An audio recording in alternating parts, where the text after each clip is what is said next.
काय सहमती आहेत? तुमचे पैसे ठरलेत काय दुसऱ्याचे रजिस्टर करून द्यायचे?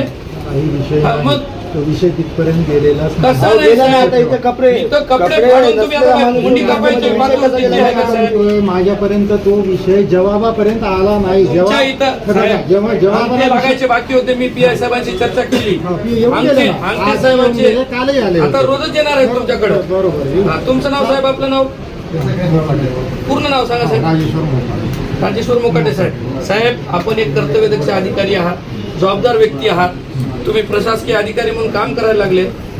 ठीक आहे, तुमचं टेंडर निघत तिकडे तितकेच आहे. 2-2.5 हजारचाच कॅमेरा आहे ना. तुम्ही वैयक्तिक लावू नाही शकत. कॅमेरे बंद झाले हे कारण योग्य वाटते? तुम्ही जिल्हाधिकारी साहेबांना पत्र दिलं, माझे कॅमेरे बंद आहेत, आम्हाला चालू करून द्या म्हणून. कोणाकडे मागणी केली? तुमचं डिपार्टमेंट कोणा अंडर येते? हो हो. आता हे महसूल मध्येच जातात ना पैसे आपले. मग हे महसूल मध्ये जातात तर तुम्ही उपजिल्हाधिकारी जिल्हाधिकारी कोणाला दिले मला दाखवा. तुम्ही इथून चुकीचा मेसेज जाते की इथून बाबा इथं पैसे खाल्ले मला जातात. सांगा, सगळ्या गोष्टीची जबाबदारी का फक्त पोलीस प्रशासनाची आहे का? तुम्ही एक अधिकारी, प्रशासकीय अधिकारी म्हणून काम करायलेत, त्यावेळेला तुमची जबाबदारी तेवढीच आहे ना की साहेब आमच्या ऑफिसमध्ये उठून जायचं, बाजूला जाऊन फोन लावायचा, साहेब आम्हाला थोडंसं अनुचित वाटतंय आणि इथं असे गैरसोय लोक आलेत आणि जबरदस्तीनं रजिस्ट्री करून घेतल्यासारखं आम्हाला वाटतंय, तुम्ही पोलीसची गाडी पाठवा. हे तुमचं काम आहे साहेब. पोलिसाला काय स्वप्न पडणार आहे का कुठं क्राईम व्हायला लागलाय का, की कुठं काय प्रकरण चुकीचं चालू आहे का? आम्ही तुमच्या विरोधात तक्रार द्यावा का? नाही, ते तर बघा, लोकशाही आहे, सगळ्याला अधिकार आहे.